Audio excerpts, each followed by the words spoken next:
então os primeiros resultados para se evitar o desmatamento. Mas aí vem a outra história. Os fazendeiros recorrem judicialmente à justiça e conseguem o apoio da polícia para garantir o desmatamento. Mesmo assim, nós avaliamos que tínhamos que enfrentar a polícia. Mas enfrentar como? Armado? Não. Porque nós achamos, primeiro, nós não tínhamos força suficiente para resistir num confronto armado com a polícia. E por outro lado, o nosso ideal não era partir para um confronto, porque também sabia que não tínhamos força para isso. Resolvemos criar um movimento pacifista. E aí acionamos mulheres e crianças para os movimentos de empate.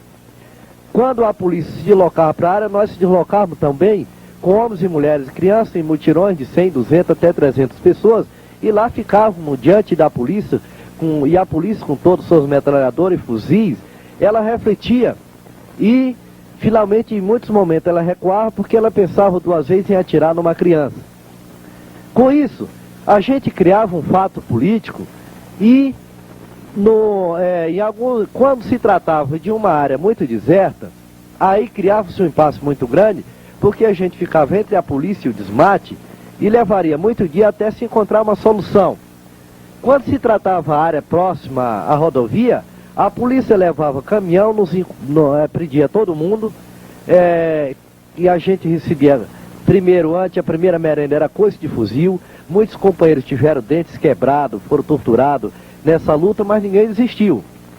Para se ter uma ideia, até o início de 77, o final do ano passado, de 77 até 87, nós realizamos 45 movimentos de resistência de empate, tivemos 30 derrotas e 15 vitórias. Nessas 30 vitórias, nós tivemos centenas e centenas de prisões. Felizmente, a gente conseguiu evitar o derramamento de sangue. O único derramamento de sangue ocorreu no município de Brasileia, com um movimento que era liderado pelo companheiro Wilson Pinheiro, quando ele foi assassinado em julho de 80, na sede do sindicato, e logo mais tarde os trabalhadores responderam assassinando um fazendeiro da região, que após uma espera de 7 dias, e como a justiça não deu conta dos assassinos de Wilson, e os trabalhadores sabiam quem eram os mandantes da morte de Wilson, resolveram fazer justiça com as suas próprias mãos. Só que no momento em que os seringueiros fizeram justiça com suas próprias mãos, logo a justiça foi acionada e nós tivemos 20 companheiros torturados, as unhas arrancadas. Eles passaram momentos duros nas prisões. E por conta disso, eu sentei também no banco do réu no Tribunal Militar em Manaus, em 81, e em 84 voltei ao segundo julgamento, quando fui absolvido por falta de prova. Nesse julgamento também o companheiro Lula foi julgado, acusado de participar de um ato público em Brasileia em solidariedade ao companheiro morto. Bom, enfim, eu vou só resumir um pouco do passado dessa história, porque se eu fosse contar colocar os mínimos detalhes, a gente iria ao amanhecer do dia. Eu estou colocando só de uma forma resumida e depois vocês poderão fazer algumas perguntas, alguma coisa que interessa para vocês. Eu só queria colocar a partir de 85 até o momento atual que chegamos. Em 85, o nosso movimento continuava ainda muito isolado. A gente não conseguia uma repercussão maior, porque a imprensa sempre, apesar de se contar com jornalistas importantes que deram muita contribuição, mas sempre os donos da imprensa boicotaram a divulgação de nossas notícias, de nossa resistência. E foi só a partir de 85 que surgiu na nossa cabeça a ideia de se realizar um encontro nacional de seringueira em Brasília. Por que Brasília? Porque nós entendemos que Brasília é o fórum das decisões a nível nacional. E de repente, as autoridades em Brasília, para muitos, seringueiro não existia mais, foi um bicho do passado, uma coisa que existiu, que não tinha mais, e que a Amazônia era um deserto desabitado. E a gente queria provar que isso não era verdade.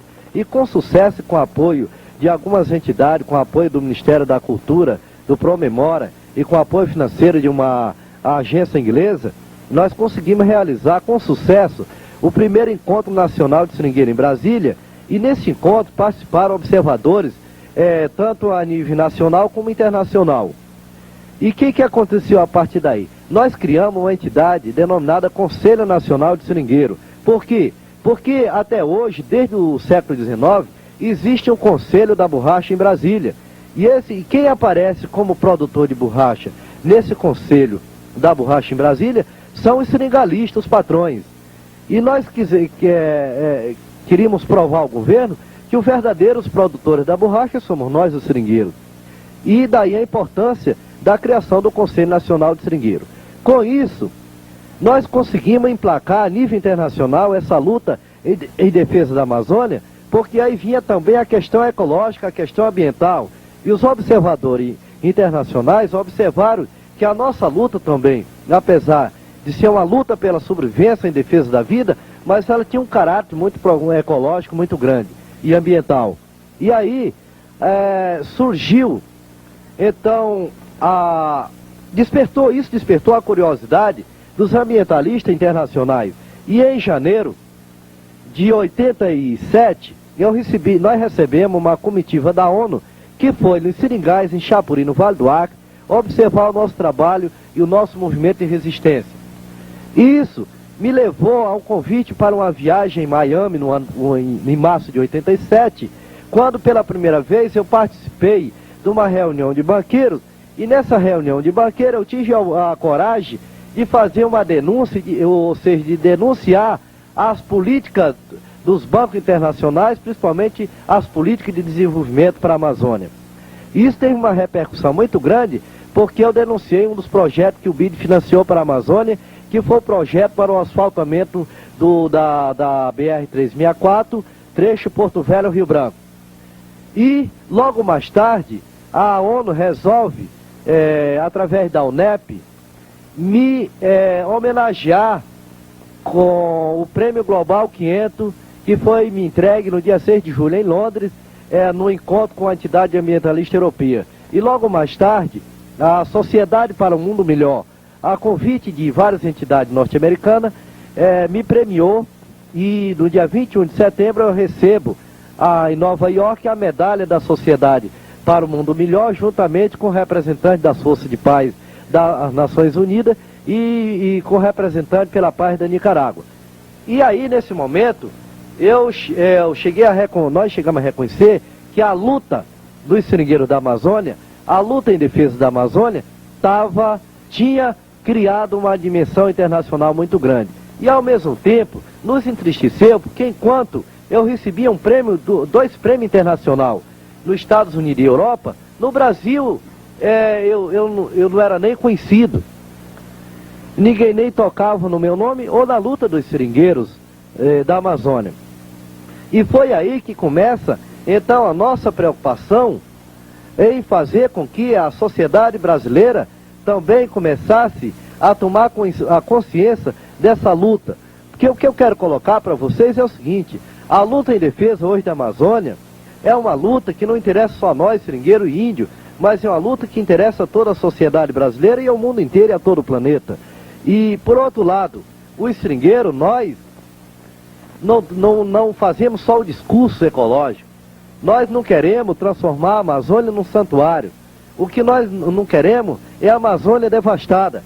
E aí se pergunta, e qual é a proposta que vocês têm? E nós então começamos a discutir, além da questão da luta pela defesa contra o desmatamento, nós começamos então a apresentar a proposta alternativa para a conservação da Amazônia. E essa proposta se baseia hoje na criação das reservas extrativistas. Os seringueiros não querem nem interessam um título de propriedade. Nós não queremos título nenhum, nem um documento de terra. O que nós queremos é que a terra seja do domínio da União e usufruto para os seringueiros, os habitantes da floresta. E nós apresentamos a alternativa economicamente viável quando nós colocamos a questão de se priorizar os vários produtos extrativistas que hoje existe na Amazônia, que sempre existiram e que hoje estão ameaçados e que nunca foram levados a sério pela política do governo brasileiro.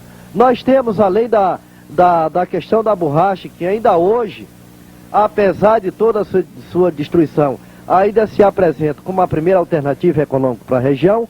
Para isso, como prova disso, em 86, o estado do Acre, a borracha no estado do Acre foi responsável por 45% de arrecadação de ICM, enquanto a pecuária, com todos os seus milhares de bois, ela foi responsável por apenas 5% de arrecadação de ICM para o estado. E então, nós temos certeza de que, com a criação da reserva extrativista, a Amazônia, no prazo de 10 anos, ela se transformará numa das regiões economicamente viáveis, tanto para o Brasil como para o mundo, porque nós temos muitas riquezas ali escondidas, que até hoje não foram comercializadas. Nós temos, por exemplo, vários produtos extrativistas, que além da borracha, a castanha, o babaçu, a copaíba,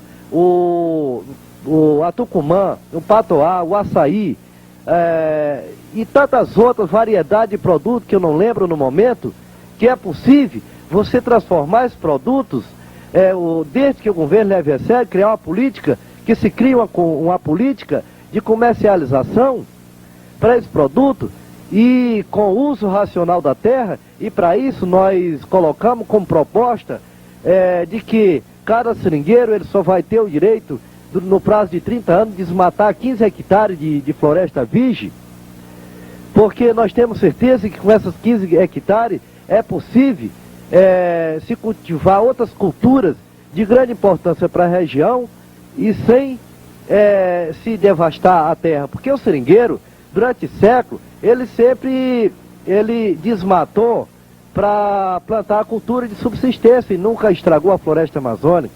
Para vocês terem uma ideia, o que os fazendeiros desmataram na década de 70, todos os seringueiros da Amazônia não desmataram em 100 anos. Então o seringueiro nós sabemos cultivar a terra.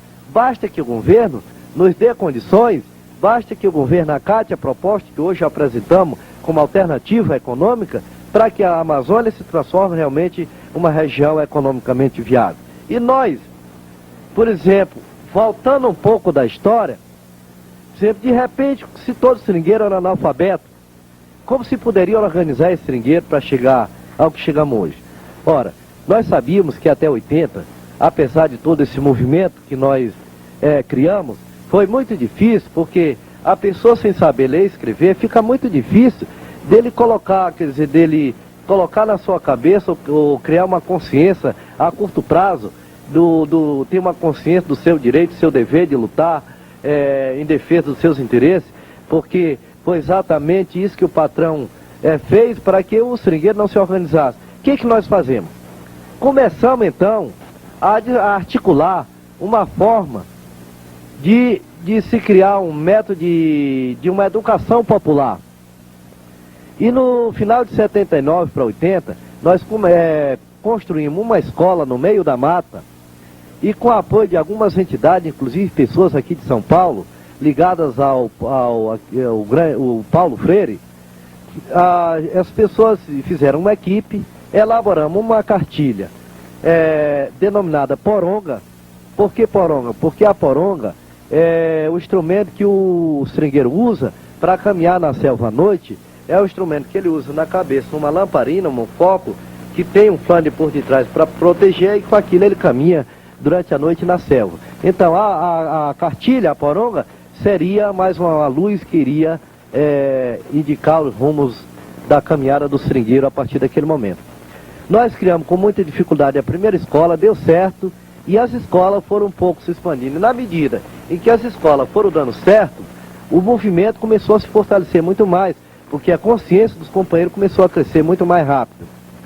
A cartilha, ela ensina, quer dizer, ela ensina não só a ler e escrever, mas ela vai muito mais além.